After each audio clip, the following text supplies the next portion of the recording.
Maaga kami nagpunta ng simbahan ngayon, tita. Naghiwalay kami ng landas ni Uncle. Siya nagpunta doon kay Lola. Tapos ako naman, nagpunta na kami diretso sa simbahan para makauna kami magkuha ng upuan. Tapos ginasiparate ko ngayong bata. Hindi masyado malapit kay Lola, no? Kasi medyo nag-ubo pa ng konti. Ganyan. So tayo ay magpasalamat ngayong Sunday. Pasalamat sa isang buong linggo na hindi ako naglukdo ng bunot sa galom. Pati yung mga uhot.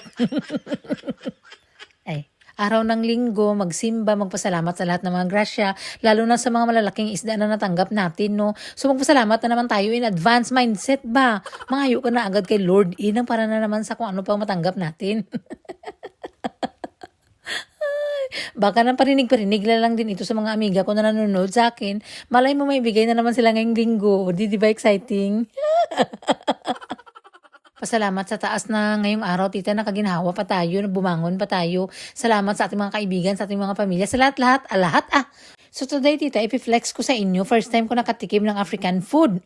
So nung amiga ko, hinatidan ko ng isda kasi matagalin siya nagsasabi sa akin. Ako mag-fishing daw kami ni Kumare. Magsama daw siya kay gusto niya daw makahuli ng isda, tita, ba? Kasi gusto niya magluto ng buong isda. Kasi dito sa amin, puro na lahat nakaslice na fillet na lang lahat ba? Kung may makita ka mang buo sa shop, medyo mahal din. Tapos hindi pa siya presko. O maliban talaga kung ikaw yung naghuli. O tsaka maliban na talaga kung bigyan ka ng friend mo like nung sa akin. So binigyan ko siya ng malaking isda, tita, para may experience siya na. Baw, grabe ang kalipay niya, tita, nagpa-picture-picture. Pag yung padalay nung sa mama niya sa Africa na may isda doon siya na malaki.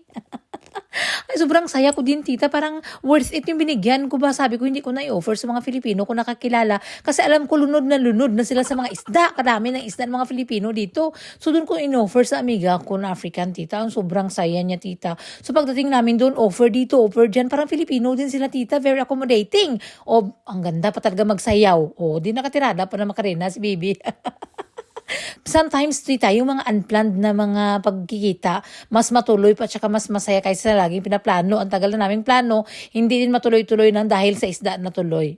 Ganyan. So, pag uwi namin ng bahay, of course, nagmodel-model muna kami.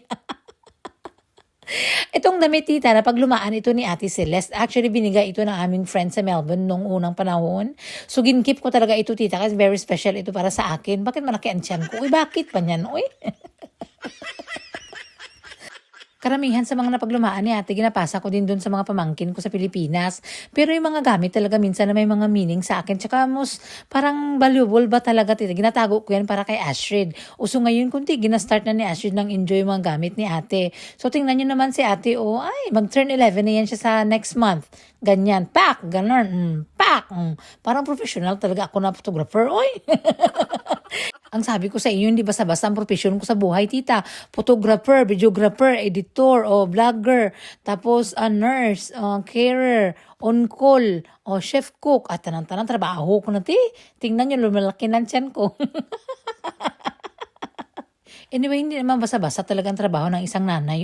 Kahit na full-time bahay lang yan, yan ang nag-raise ng mga doktor, attorney, lahat-lahat ng mga profession sa kalibutan. Hindi yan sila maging professional, hindi yan sila magagaling kung walang nanay. Kaya saludo ako sa lahat ng mga nanay, lalo na sa sarili ko. Saludo ako, tingnan nyo, pagkatapos namin nagmodel-model, nagluto na naman ako. Kasi ang pangako ko sa aking biyanan ngayong gabi na magkain kami ng lumpia, spring roll o ganyan, tapos may sausawan kami na masarap. So inuna ko lang yung kanya, tita, hinatidan ko siya ng 7. Isipin nyo na ubo siya talaga, tita. Sabi yan, sarap-sarap nito, Pero before ko siya ihatid, nag-quality check muna ako.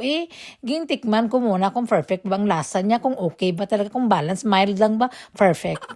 So, kinain kong isa-isa lang talaga sa buong lumpia na niluto ko. Isa lang talaga ang nakain ko, nag-giveaway muna ako. Kay Pito doon ang kay Lula, ang bana ko pa, kalayo dami man ang kinain niya. So, kinain ko lang muna ngayong gabi is yung bahaw na humba. Tapos, maghukad sana ako ng kanin.